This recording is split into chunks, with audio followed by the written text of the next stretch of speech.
Friends, आज के lecture का टॉपिक है एक्सरेज। तो एक्सरेज के बारे में हम ये सारे टॉपिक्स इस लेक्चर में कवर करेंगे।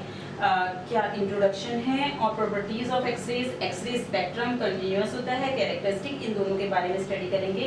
हंट लॉ, मॉसले लॉ और एक्सरे एब्जॉर्प्शन स्पेक्ट्रम, यानी कि थ्योरी पूरी तरह से हम कोशिश करेंगे इस लेक्चर में। इसके बाद एक और लेक्चर अगर कंप्लीट नहीं हो पाई तो नेक्स्ट लेक्चर में करेंगे।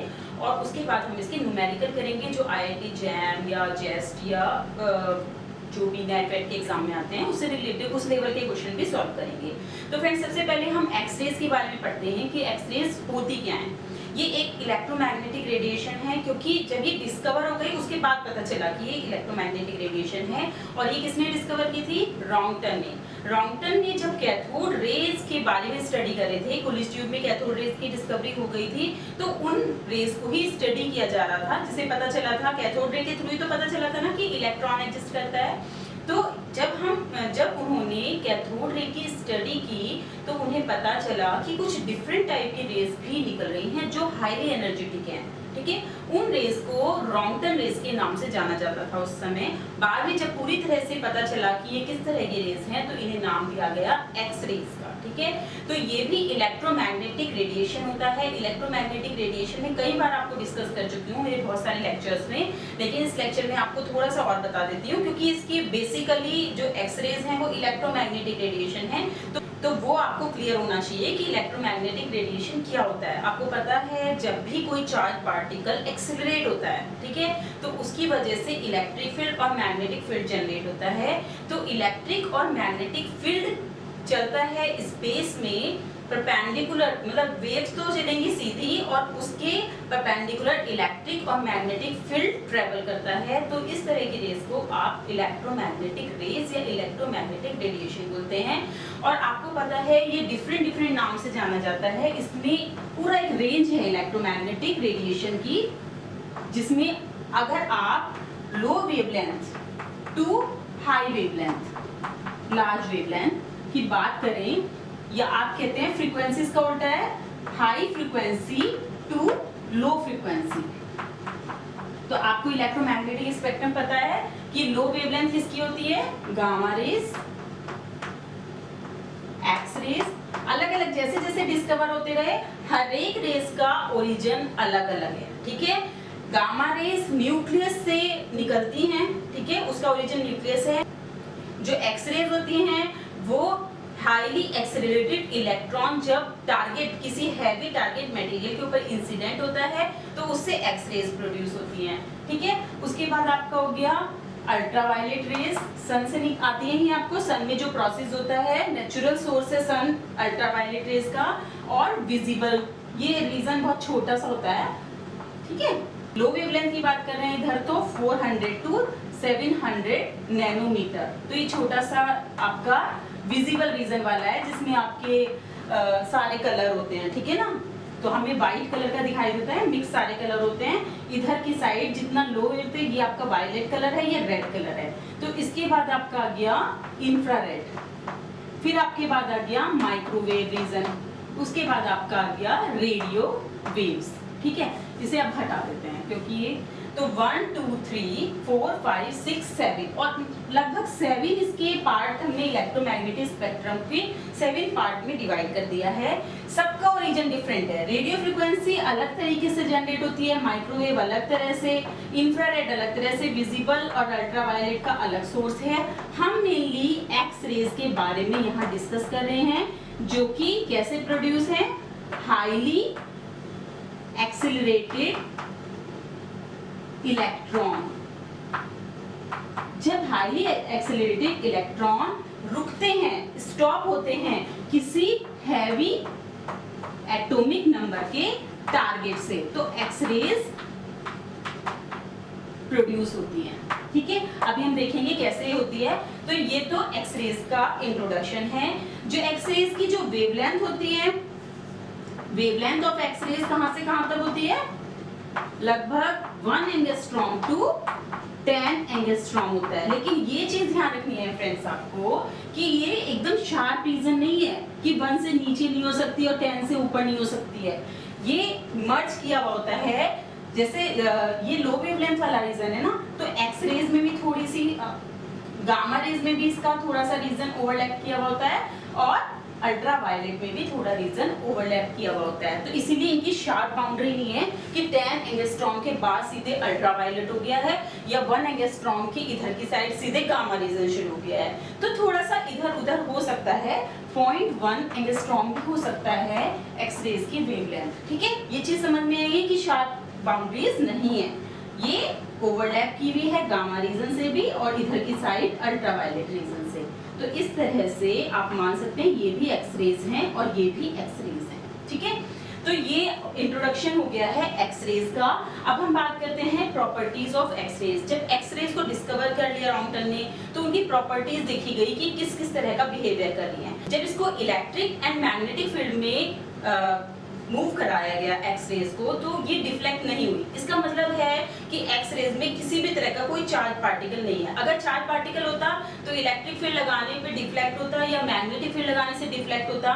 तो इसका मतलब ये केवल प्योरली वेव्स ही हैं। अब इनका नेचर इलेक्ट्रोमैग्नेटिक है। ठीक है, ये भी पता लगाया गया। जिस तरह से लाइट इलेक्ट्रोमैग्नेटिक रेडिएशन है, ये प्रूव कर चुके थे मैक्सवेल अपनी थ्योरी से और हर्ट्ज अपने एक्सपेरिमेंट से। ठीक है, मैक्सवेल और हर्ट्ज ने प्रूव किया था कि जो लाइट वेव्स हैं वो, ये देखो उन्होंने थ्योरेटिकल प्रेडिक्शन दी थी और हर्ट्ज ने प्रैक्टिकली प्रूव किया था कि लाइट इलेक्ट्रोमैग्नेटिक रेडिएशन होता है। तो उसी तरह का बिहेवियर एक्सरेज का मिला।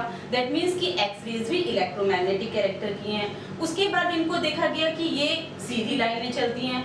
ठीक है, स्ट्रेट लाइन फॉलो करती हैं जैसे लाइट करती है। लाइट की तरह ये इंटरफेरेंस भी करती हैं, डिफ्रैक्शन भी करती हैं। तो जो लाइट की प्रॉपर्टी है वो सारी फॉलो करती है। बस डिफरेंस क्या हुआ, लाइट की जो एनर्जी है वो कम है और एक्सरेज की एनर्जी ज्यादा है। या आप कह सकते हैं कि लाइट की फ्रीक्वेंसी कम है as compare to X rays. X rays की काफी हाई एनर्जी या फ्रीक्वेंसी है और लो वेवलेंथ है। ठीक है, तो ये सब प्रॉपर्टीज जो कि लाइट की प्रॉपर्टीज हैं, लगभग वही प्रॉपर्टीज एक्सरेज की प्रॉपर्टीज हैं, सिर्फ एनर्जी को छोड़।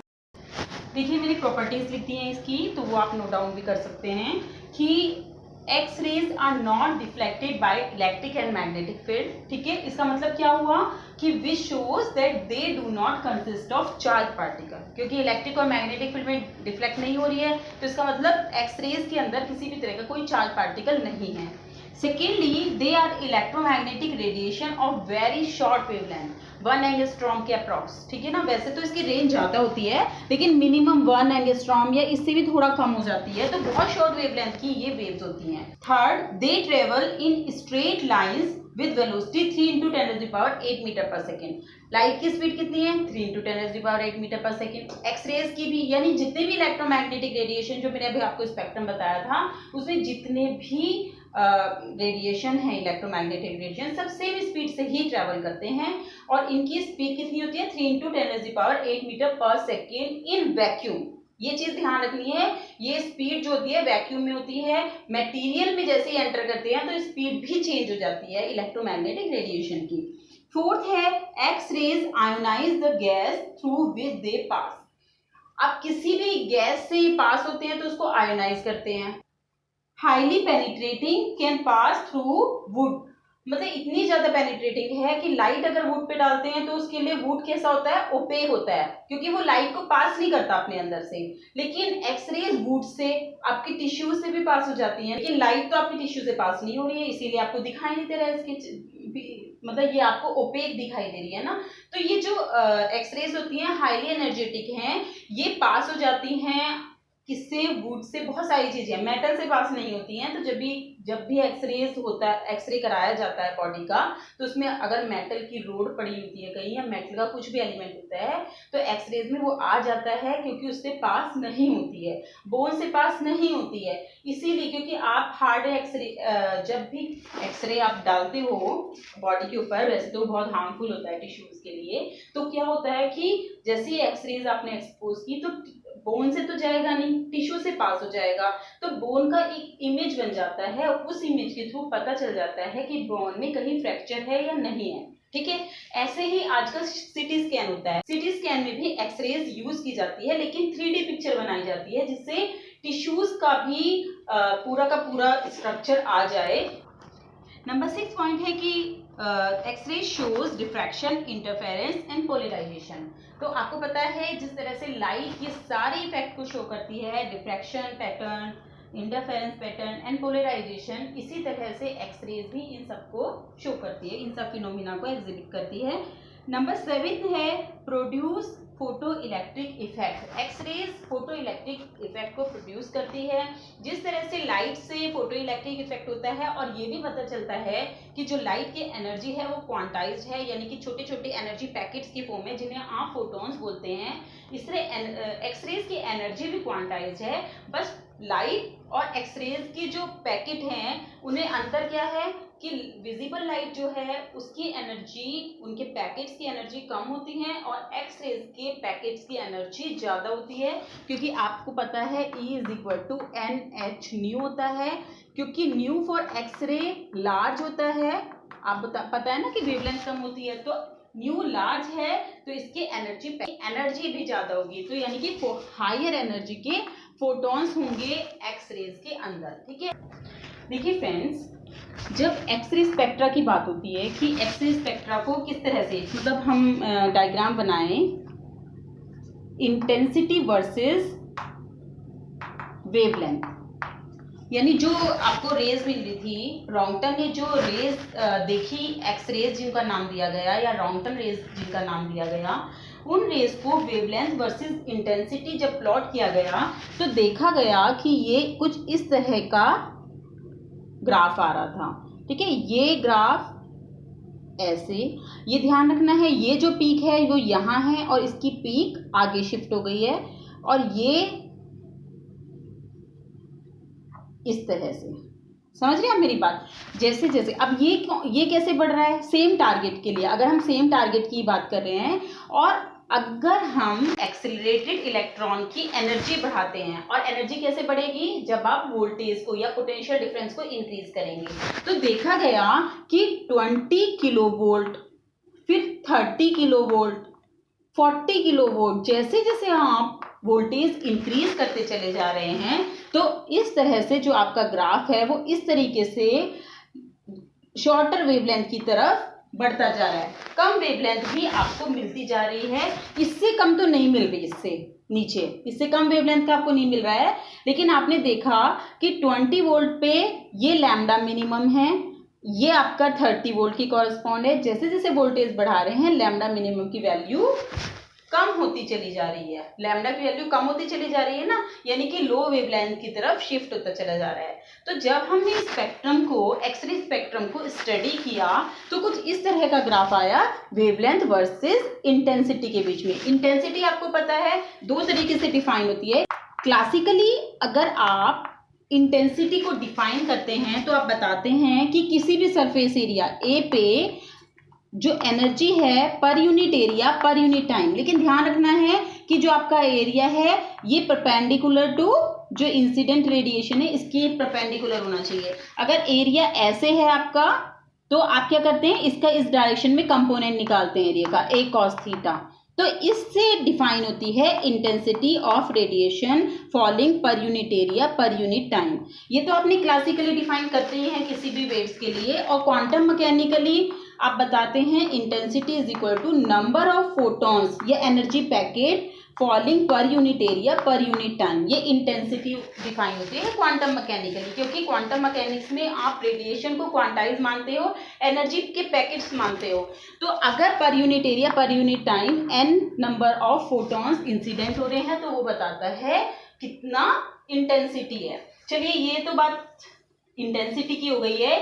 ये ग्राफ है इंटेंसिटी वर्सेस वेवलेंथ। जब इसको स्टडी किया गया तो देखा गया किसी पर्टिकुलर ग्राफ में ये इस तरह की कुछ पीक्स भी मिल रही हैं।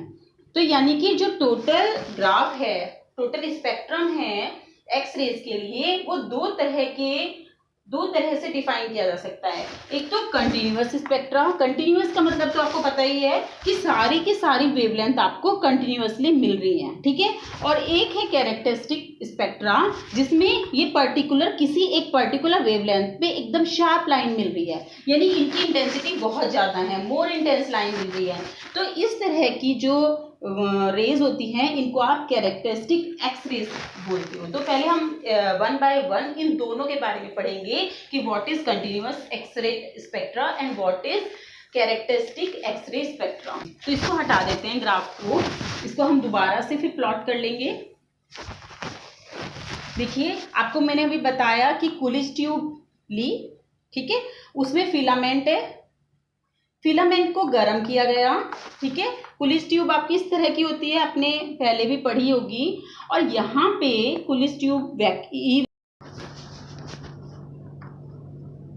ये देखिए यहाँ पे हमने क्या किया है, 45 डिग्री पे मॉलिब्लेडिनम या टंगस्टन का एक टारगेट लगा दिया है। इसके पीछे ही कॉपर का है ये पूरा का पूरा, ठीक है, और इसको वाटर टैंक से कनेक्टेड कर दिया है। अब हमने देखेंगे कि क्यों कनेक्ट किया है। ये आपका बार जो है ये कॉपर का है, ठीक है। और यहाँ पे आपका जो फिलामेंट है ये भी टंगस्टन का ही होता है मोस्टली। यहाँ पे आपने क्या लगाया है, मॉलिब्लेडिनम या टंगस्टन, इनमें से कुछ भी हैवी मेटल, क्योंकि एटॉमिक नंबर इनका बहुत हाई होता है। और यहाँ पे कुछ लो पोटेंशियल की बैटरी लगाई है जिसकी पोटेंशियल कुछ इलेक्ट्रॉन वोल्ट है। जब इसके थ्रू करंट पास होगा इस कॉइल से, तो ये करंट की वजह से यहाँ कॉइल गर्म हो जाएगी, और गर्म होने की वजह से आपको पता है कि टंगस्टन का जो रेजिस्टेंस होता है बहुत ज़्यादा होता है। तो जब इससे करंट पास होती है तो जितना ज़्यादा रेजिस्टेंस होता है, अगर हम उसे पास कराएं करंट, तो उसका टेम्परेचर इंक्रीज हो जाता है। तो ये टेम्परेचर इंक्रीज होने की वजह से इसके अंदर से क्या निकलने लगेंगे, इलेक्ट्रॉन्स। तो इलेक्ट्रॉन्स यहाँ से एमिट हो गए। अब यहाँ से इसके बीच में आपने एक बहुत हाई वोल्टेज की बैटरी कनेक्ट कर दी है जिसका पॉजिटिव टर्मिनल आपने इससे कनेक्ट किया है। तो अब ये इलेक्ट्रॉन जो हैं इस एनोड की तरफ एक्सेलरेट होंगे, और क्योंकि वोल्टेज बहुत ज़्यादा है तो हाईली एक्सेलरेटेड होंगे। तो एक हाईली एक्सेलरेटेड इलेक्ट्रॉन बीम यहाँ से यहाँ टारगेट पे स्ट्राइक करेगा। उसकी वजह से हो सकता है इस टारगेट का टेम्परेचर इंक्रीज हो जाए। तो टारगेट का टेम्परेचर इतना इंक्रीज हो गया, अगर ये मेल्ट हो गया तो एक्सरेज प्रोड्यूस नहीं होंगी। इसी चीज़ को, इस प्रॉब्लम को फेस ना करना पड़े तो हमने इसे कॉपर से कनेक्ट कर दिया। अब कॉपर की प्रॉपर्टी है थर्मल कंडक्टिविटी इसकी बहुत ज़्यादा होती है। दैट मीन्स ये अपने को पास कर लेता है। थर्मल कंडक्टिविटी तो आपको पता ही है ना। तो इसका थर्मल कंडक्टिविटी ज़्यादा होने की वजह से टेम्परेचर जैसे ही बढ़ा तो सारा फटाफट पास कर दिया यहाँ पे आपने वाटर टैंक रख दिया। आपको पता है वाटर की स्पेसिफिक हीट बहुत ज़्यादा होती है, इसीलिए इसको कूलेंट की तरह भी यूज़ करते हो। स्पेसिफिक हीट का मतलब है कि 1 डिग्री सेंटीग्रेड टेम्परेचर बढ़ाने के लिए आपको बहुत ज़्यादा एनर्जी चाहिए, ठीक है ना। तो बहुत ज़्यादा हीट पास करानी पड़ेगी। तो वाटर का टेम्परेचर बहुत जल्दी से नहीं बढ़ता है, उसका टेम्परेचर बढ़ाने के लिए आपको बहुत हीट चाहिए। तो इसीलिए इसकी स्पेसिफिक हीट ज़्यादा होने के कारण इसे एज ए कूलेंट आप यूज़ करते हो। तो यहाँ वाटर पास करा के डायरेक्टली ये पास करा रहे हो लगातार, ठीक है, यहाँ से फिर पास कराते चले जा रहे हो, ये ठंडा होता चला जा रहा है। जितना टेम्परेचर इसमें आया, जितनी हीट इसके अंदर आई, वो हीट कूलेंट के थ्रू ठंडा करता रहा, तो टारगेट आपका मेल्ट नहीं होगा, ठीक है। तो ये प्रोसेस करके यहाँ से हाईली एक्सेलरेटेड इलेक्ट्रॉन इसके पास गए और यहाँ पे आपको एक्सरे बीम मिलता है। ये तो प्रोसेस है कि एक्सरे बीम को कैसे प्रोड्यूस किया जाता है। अब क्या होता है एक्चुअली, फिनोमिना क्या होती है, फिर हम उसके बारे में देखेंगे। आपको बताया गया है कि जो टारगेट है वो हाई एटॉमिक नंबर का लेना है। तो आपको पता है कि एटम का स्ट्रक्चर क्या होता है, एक न्यूक्लियस होता है सेंटर में, उसके चारों तरफ ऑर्बिट होते हैं, उन ऑर्बिट में इलेक्ट्रॉन्स अरेंज होते हैं। और ये भी पता है आपको इस शेल को KLMN इस तरह से शेल्स का नाम दिया जाता है। इनर मोस्ट में आपके 2 इलेक्ट्रॉन होते हैं और उसके बाद 8 होते हैं, ठीक है। उसके बाद आपके 18 2n² का कॉन्फ़िगरेशन रहता है, उसके हिसाब से इलेक्ट्रॉन का डिस्ट्रीब्यूशन होता है। तो देखिए अगर कोई भी हाईली एक्सेलरेटेड इलेक्ट्रॉन इस एटम के ऊपर इंसिडेंट होता है तो वो इसको एटम को पेनिट्रेट करके अंदर तक जाएगा, ठीक है। इसकी काइनेटिक एनर्जी बहुत ज़्यादा है, दैट मीन्स की वेलोसिटी बहुत ज़्यादा है इलेक्ट्रॉन की। जो इलेक्ट्रॉन यहाँ से यहाँ इंसिडेंट हो रहा है और इसके एटम को मैंने यहाँ पे बनाया हुआ है, ठीक है। तो ये हाईली एनर्जेटिक इलेक्ट्रॉन जिसकी वेलोसिटी बहुत ज़्यादा है, जब ये ऐसे इंसिडेंट हुआ, कोई ज़रूरी नहीं है सेंटर पे ही जाएगा फ्रेंड्स, हो सकता है ये ऐसे जा रहा है, तो क्या होगा, न्यूक्लियस का पॉजिटिव चार्ज होता है, आपको पता है न्यूक्लियस का पॉजिटिव चार्ज होता है, तो उसकी वजह से क्या होगा, ये रुकेगा, थोड़ा सा अपनी वेलोसिटी को कम कर देगा। जैसे ये न्यूक्लियस है और इलेक्ट्रॉन इसकी तरफ जाएगा तो हो सकता है यहां से पास हो जाए, तो वो अपनी एनर्जी को लूज करेगा और हेड ऑन कोलिजन होने पे तो पूरी लूज कर देगा।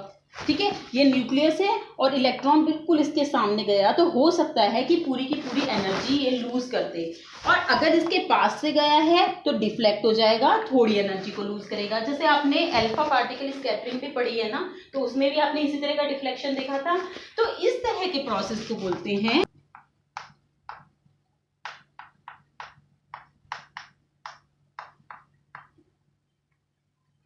ब्रैम-स्टर्लिंग प्रोसेस बोलते हैं।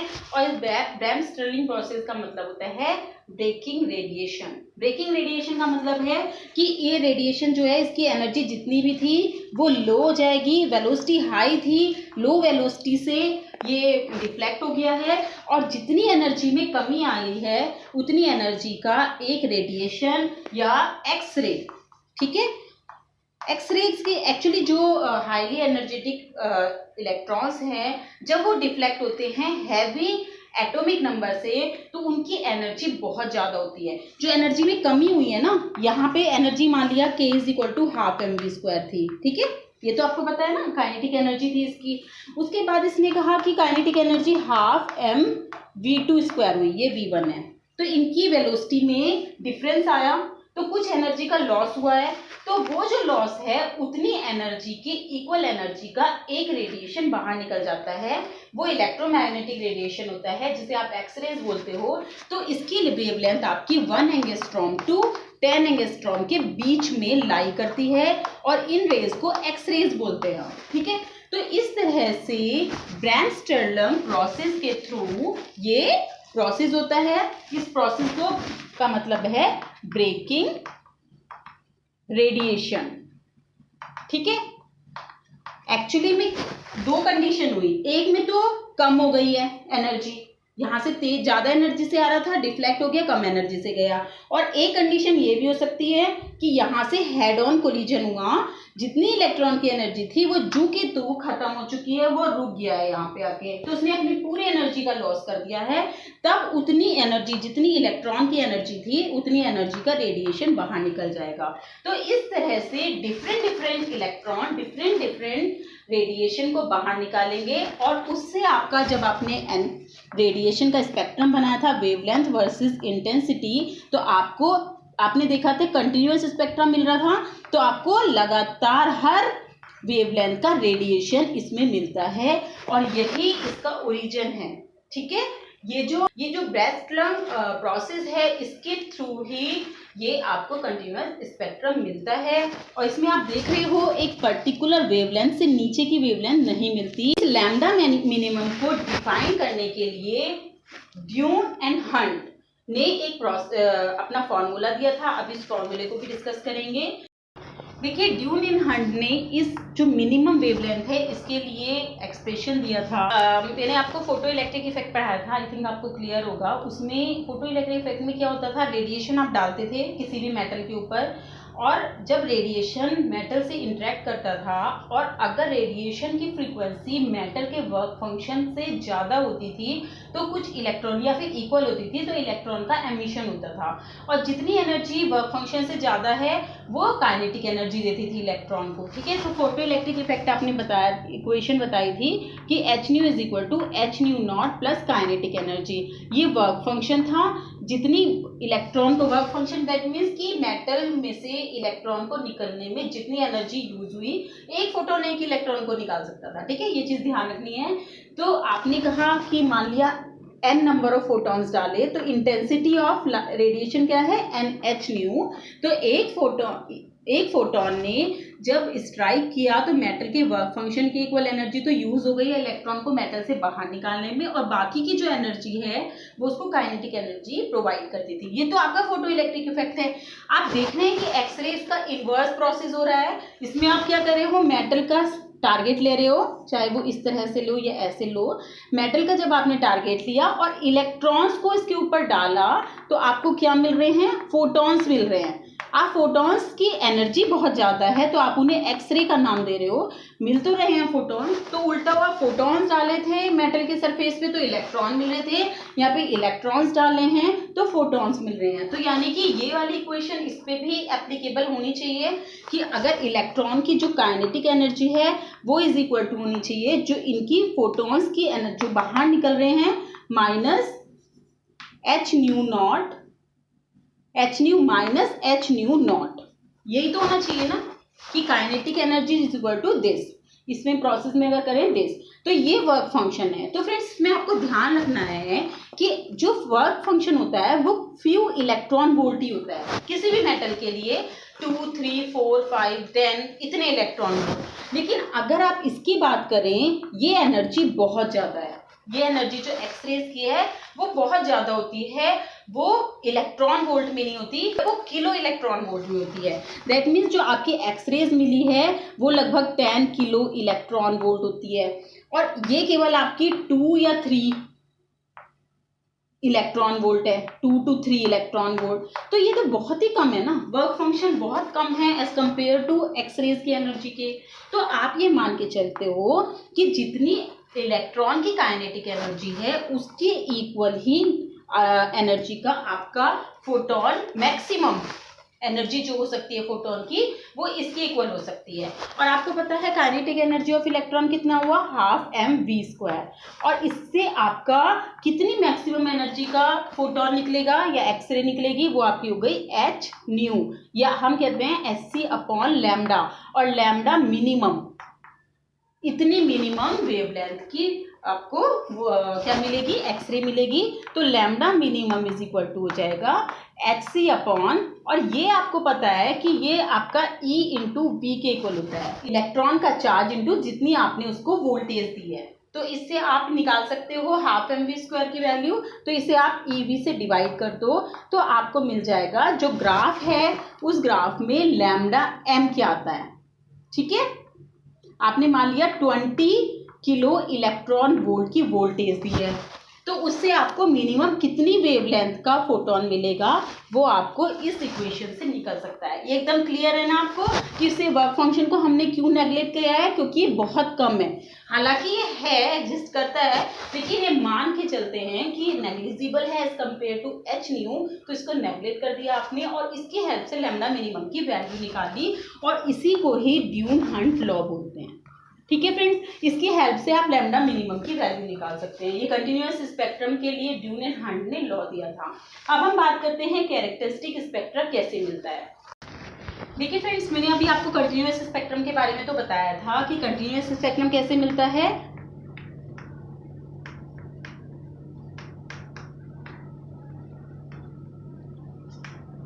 ब्रैमस्ट्रलम यानी रेडिएशन ब्रेकिंग के थ्रू, और ये भी बताया था ड्यून एंड हंट ने कैसे लॉ दिया था, और लैम्डा मिनिमम के लिए क्या इक्वेशन दिया था ये आपको पता है, किससे, EV is equal to Hc/λ minimum की हेल्प से आप लैम्डा मिनिमम Hc/EV निकाल सकते हैं। तो ये तो आपका ड्यून एंड हंट लॉ है। ठीक है, और इसके थ्रू आपने कहा कि रेडिएशन ब्रेकिंग हुआ, जिसकी वजह से आपको क्या मिला, कंटिन्यूअस स्पेक्ट्रम। ठीक है, अब हम बात कर रहे हैं कैरेक्टरिस्टिक स्पेक्ट्रा के बारे में। तो एक कंडीशन ये भी हो सकती है, ये न्यूक्लियस है, उसके अराउंड ऑर्बिट है, ठीक है, और हाईली एक्सेलरेटेड इलेक्ट्रॉन जब आया तो हमने एक एटम को अभी ड्रॉ कर रखा है। ठीक है तो पूरा मेटल, उसमें बहुत सारे नंबर ऑफ एटम्स हैं। अभी हम एक इलेक्ट्रॉन और एक एटम की कंडीशन लेके चल रहे हैं। ये आपका हाईली एक्सेलरेटेड इलेक्ट्रॉन आया और ये इलेक्ट्रॉन एकदम अंदर गया, और एक कंडीशन ये भी हो सकती है, ये innermost K shell, L shell, M shell और N शेल, ये बहुत सारी शेल्स हैं। जैसे इसमें K शेल में इलेक्ट्रॉन्स घूम रहे हैं, तो ये इलेक्ट्रॉन आया और के शेल के एक इलेक्ट्रॉन से स्ट्राइक कर गया और इस इलेक्ट्रॉन को इसने बाहर निकाल दिया। तो नॉकआउट करना है, इलेक्ट्रॉन को उसने नॉकआउट कर दिया। तो उससे क्या होगा, के शेल में एक वैकेंसी क्रिएट हो जाएगी। अब ऐसा तो हो नहीं सकता है किसी भी स्टेबल एटम के लिए कि के शेल में वैकेंसी हो, ऐसा पॉसिबल नहीं है। तो एकदम क्या प्रोसेस होगा कि ऊपर में से किसी शेल में से एकदम इलेक्ट्रॉन जम करके के शेल की उस वैकेंसी को फिल करेगा। तो उससे क्या होगा, एक रेडिएशन एमिट होगा। इस रेडिएशन से आपको कैरेक्टरिस्टिक लाइन मिलेगी, इसे हम के अल्फा लाइन बोलते हैं। के अल्फा क्यों बोलते हैं, क्योंकि के शेल में वैकेंसी क्रिएट हुई थी और एल शेल से इसके अंदर गई है, इससे नेक्स्ट शेल से गई है। अगर एम शेल से के में भी जा सकता है, ऐसा कोई जरूरी नहीं है। प्रोबेबिलिटी चाहे कम है कि एम शेल से के में जाए, पहले तो एल से ही जाएगा के में, लेकिन एक पॉसिबिलिटी ये भी होती है कि एम शेल से के शेल से कि वो वैकेंसी फिल हो। तो उससे अगर इस तरह का प्रोसेस हुआ है तो के बीटा लाइन जनरेट होगी। हो सकता है एन शेल से के शेल में जाए तो के गामा जनरेट होगी। और वैकेंसी कोई जरूरी नहीं है कि ये इलेक्ट्रॉन के शेल में ही हमेशा क्रिएट करेगा, हो सकता है कि ये एल शेल में कर दे। एल शेल में अगर वैकेंसी क्रिएट हुई है तो उससे अपर लेवल की जितने शेल्स हैं उनमें से इलेक्ट्रॉन जम करेगा, तो हम कहेंगे L alpha, L beta and L gamma. ठीक है, तो इस तरह से जो एक्सरेज प्रोड्यूस होती है वो हाईली एनर्जेटिक होती है और वो कंटिन्यूअस स्पेक्ट्रा के ऊपर सुपर इम्पोज होती है। ये कंटिन्यूअस स्पेक्ट्रा मिल रहा था आपको, लैम्डा मिनिमम मैंने आपको बता ही दिया कैसे निकाला जाता है। इसी के ऊपर आपको ये हाईली एनर्जेटिक, ये इंटेंसिटी वर्सेस वेवलेंथ है, तो हाईली एनर्जेटिक पीक मिली। तो इन पीक को हम किसी भी मेटल की कैरेक्टरिस्टिक स्पेक्ट्रा बोलते हैं। जैसा मेटल होगा उसके हिसाब से ये पीक आती है। ठीक है, आप बात समझ रहे हैं। अगर हम ग्राफ का कंपैरिजन हम बाद में करेंगे, अभी थोड़ा सा ये प्रोसेस समझ लेते हैं। तो इस तरह से के अल्फा, के बीटा एंड के गामा ये सब रेज आपको मिलती हैं। और अगर हम एनर्जी लेवल डायग्राम की बात करें तो ग्राउंड स्टेट लेवल हो गई, ये हो गई, ये हो गई, ये अलग अलग शेल हैं। ये के शेल है, ये एल है, ये एम है, ये एन है। और ये भी पता है आपको कि जैसे जैसे आप आगे चलते चले जाएंगे तो इनके बीच का सेपरेशन कम होता चला जाता है। जैसे ये के से एल के बीच में ज़्यादा है, एल से एम उससे कम है, एम टू एन उससे कम होता है। ये चीज़ भी आपको एटॉमिक फिजिक्स में आपने पढ़ी होगी। तो जब यहाँ पे वैकेंसी क्रिएट होगी तो एल से इलेक्ट्रॉन के में ट्रांजिट हो जाएगा, तो उससे कौन सी लाइन मिलेगी, के अल्फा। अगर एम से के में आया तो के बीटा एंड अगर एन से आया तो के गामा। ठीक है, इसी तरह से अगर एल में वैकेंसी क्रिएट हुई है तो एम से अल्फा एल में आएगा या एन से आएगा, तो ये आपका एल अल्फा, एल बीटा। इस तरह से डिफरेंट कैरेक्टरिस्टिक लाइंस ड्रॉ मिलती है आपको एक्सरेज में। ठीक है, तो ये इफेक्ट आई थिंक आपको एकदम क्लियर होगा।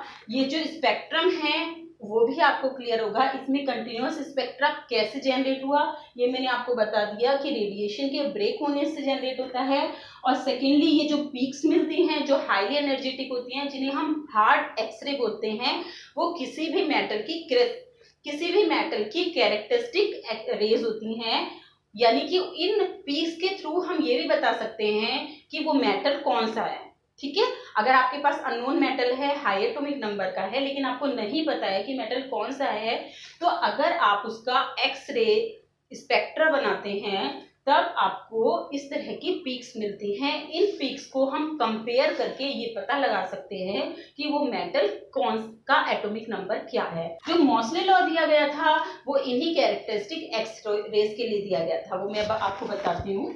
देखिए ये ग्राफ है जो मॉसले ने दिया था और ये मॉसले का लॉ है। ये कैरेक्टरिस्टिक एक्सरेज के लिए दिया है। कैरेक्टरिस्टिक एक्सरेज कैसे प्रोड्यूस होती है ये तो मैंने आपको बताया था कि इलेक्ट्रॉन जब टारगेट के ऊपर इंसिडेंट होगा तो हो सकता है उसकी एनर्जी ब्रेक हो जाए। रेडिएशन ब्रेक होने के कारण कुछ रेडिएशन आपको अपेयर हो एक्सरेज की फॉर्म में। वो डिपेंड करता है कितनी एनर्जी को उसने लूज किया।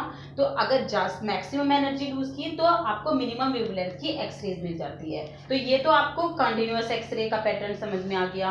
कैरेक्टरिस्टिक एक्सरेज में क्या हुआ, अगर इलेक्ट्रॉन ने सीधे एटम के अंदर एंटर किया और किसी भी शेल का इलेक्ट्रॉन निकाल दिया, ठीक है, मान लिया के शेल का निकाल दिया, तो एल शेल से, एम शेल से या एन शेल से किसी से भी इलेक्ट्रॉन के शेल को फिल कर देगा।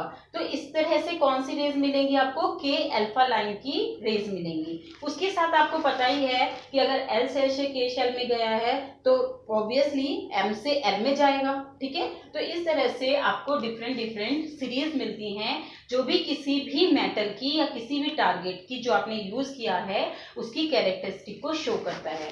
तो इसमें हम मॉसले ने ये ग्राफ प्लॉट किया था फ्रीक्वेंसी और एटॉमिक नंबर के बीच में, और इससे आपको पता भी चल रहा है कि अगर आपका एटॉमिक नंबर कम है तो अगर के अल्फा लाइन की फ्रीक्वेंसी देखें, या आप कह सकते हैं वेवलेंथ से भी कंपेयर कर सकते हैं और फ्रीक्वेंसी से भी, कि आपके पास दो ये एलिमेंट है ए और बी, और बी का एटॉमिक नंबर ए के एटॉमिक नंबर से ज़्यादा है, तो अगर हम इसे ऊपर ले जाएं, सीधे ऊपर ले जाएं, तो आपको पहले तो ये पता चल रहा है कि के अल्फा लाइन की जो फ्रीक्वेंसी है एल के सीरीज की जो फ्रीक्वेंसी है एल सीरीज की फ्रीक्वेंसी से ज़्यादा है। दैट मीन्स के शेल सीरीज जो है वो लो वेवलेंथ साइड में होती है, और जो आपकी एल सीरीज है वो आपकी हाई वेवलेंथ साइड में होती है, क्योंकि frequency is inversely proportional to lambda.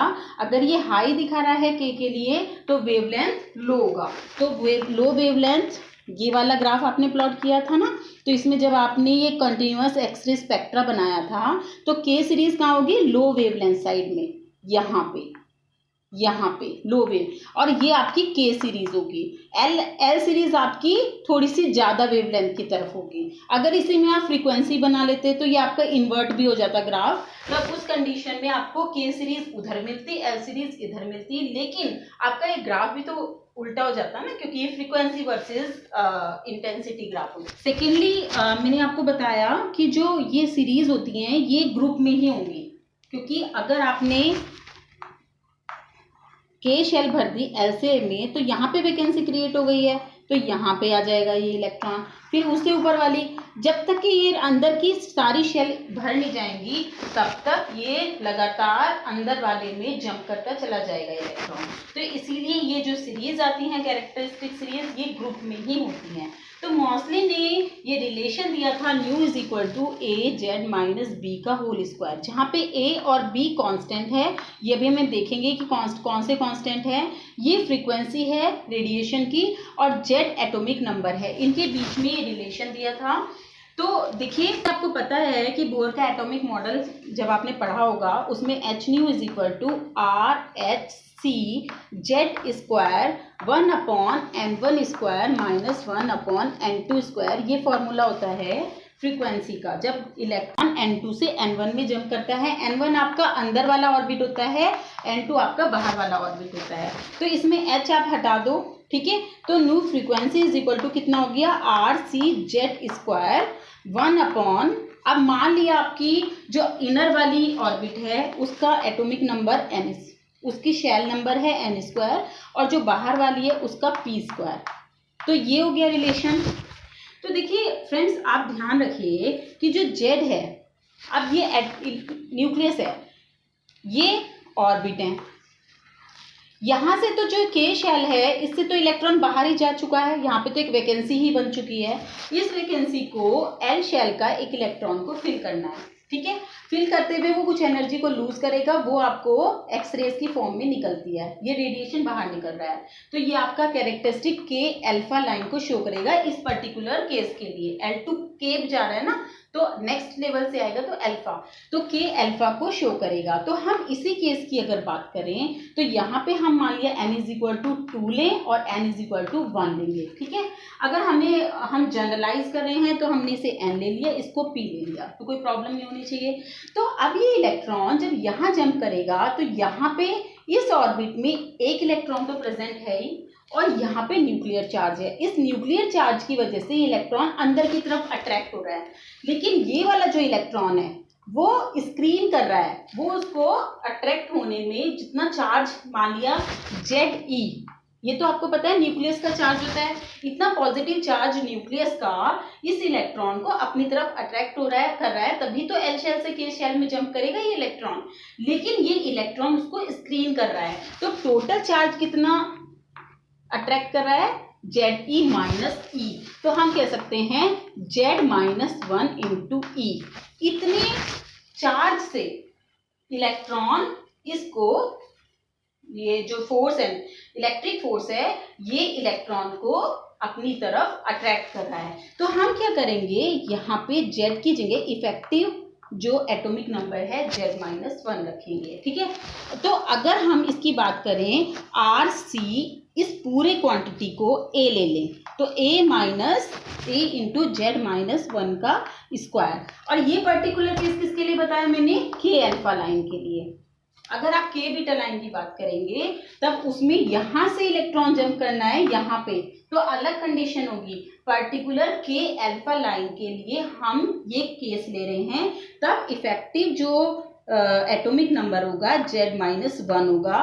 और यही फॉर्मूला है, अब हमने यहाँ पे इसीलिए जेड माइनस बी कर दिया है, ठीक है। और ए की वैल्यू कितनी है, A is equal to R C into 1 upon N square minus 1 upon P square, ठीक है।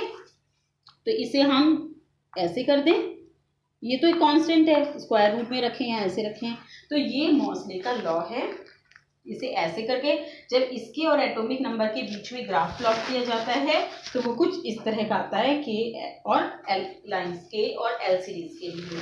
तो इस लेक्चर में फ्रेंड्स इतना ही रखते हैं। नेक्स्ट लेक्चर में हम इस सारे को समराइज भी कर लेंगे और साथ में X ray absorption spectra, optical spectra और एक्सरे स्पेक्ट्रा, इनके बीच में क्या डिफरेंस होता है, कुछ और चीजें भी पढ़ लेंगे। तो इस लेक्चर में इतना ही, थैंक यू।